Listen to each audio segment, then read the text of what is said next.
We're getting an early checkout and heading deep behind the Highway 70 demarcation line into Florida's southern zone for the opening weekend of the continental United States' earliest state spring turkey season. We were invited to tag along with the OG himself and his buddy Mark, or Hody One. And after 7 disappointing years of unsuccessful rejection notices, they both drew tags in one of the many coveted South Florida WMAs. Delayed because of an overheating truck, and as the sun was setting, we arrived at the property to confirm our morning game plan and attempt to roost a bird. Next morning, instead of chasing gobbles, we're chasing down a mechanic. And after sorting out our issue, we had a vehicle back in working order.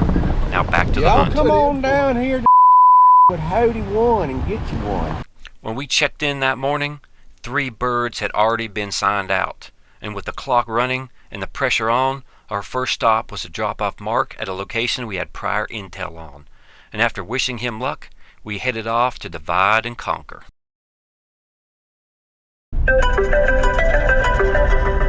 Took a mouth call in, waited about a minute, hit the mouth call, and they gobbled real close, and it was like, uh-oh, I better turn my red dot on and get on it. Dude, I shot him all 10 yards away. Good gracious. We're way back here, so it's going to take a minute. So there were 2 of them now.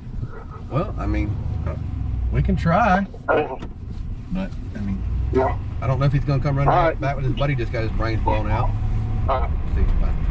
Wow, that's a record. I told you. Would it take him 8 minutes? Yeah.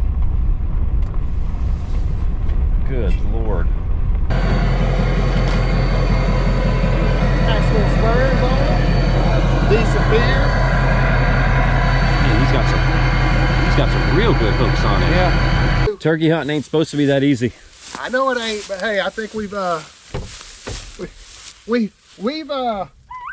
earned this. Or this is an okay deal.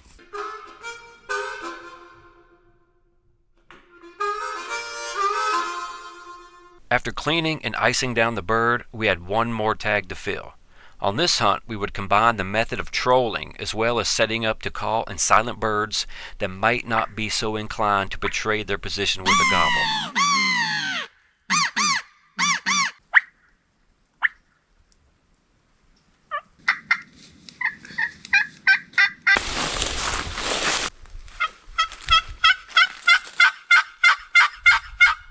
Several hours and nearly 4 miles later, we hadn't struck a single bird, so we made our way back to the truck.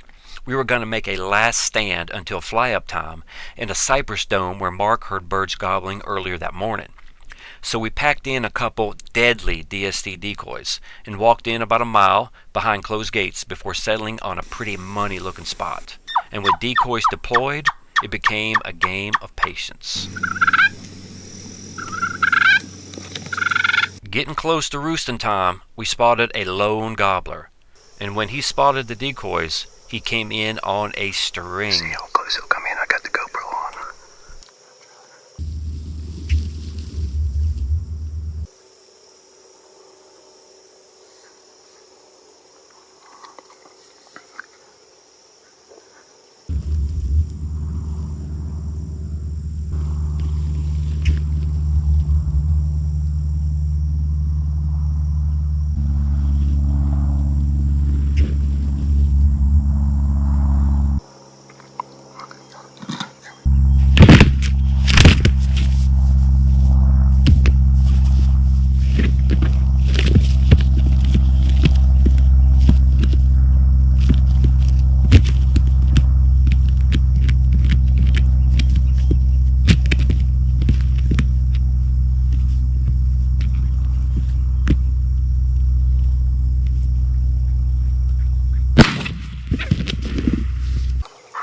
It's not how I want to, but given the trip, I'll take it.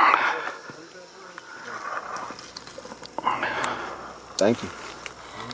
Good job. Thanks, Tanner.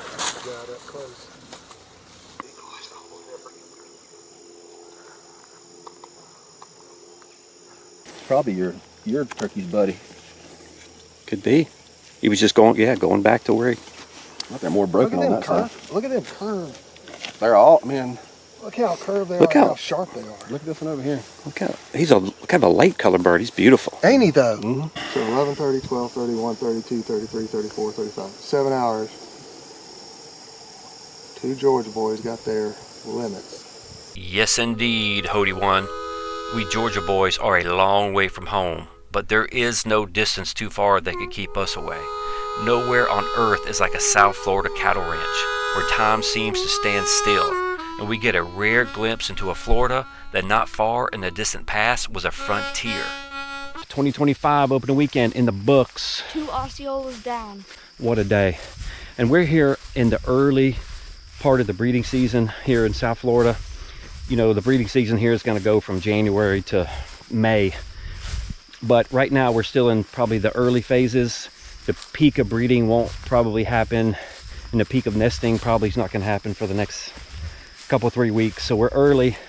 So the birds are still in the courtship phase, where the gobblers are so responsive to the hens. You know, they're courting them, they're trying to gather their flocks and so they can breed these hens. So if you can find a bird, if you can hear a bird, you can pull them in this time of year. I can't imagine a better time to be here. Well, hey, we got another Osceola hunt coming up in what, a couple weeks Yeah. with Uncle Ben on some private land, and we're gonna see if we can do it again. All right. All right. Peace. As the tires crunch gravel and light drain from the sky, I remember the farewell of the sinking sun in the rearview mirror stinging a bit. It's hard to put into words the intense gratitude and loss you feel. On one hand, you feel so blessed that God has loaned us this wild and beautiful landscape for just one day, but also humbled to harvest a life that has defied all odds by outsmarting predators, weather, and time. And not because it's wrong. It's just that we understand and appreciate how extraordinary this animal really is, and how fortunate we are to chase it. Each rotation of the tires carries us farther from a land of freedom, back to the matrix, where we surrender our bodies to the machine.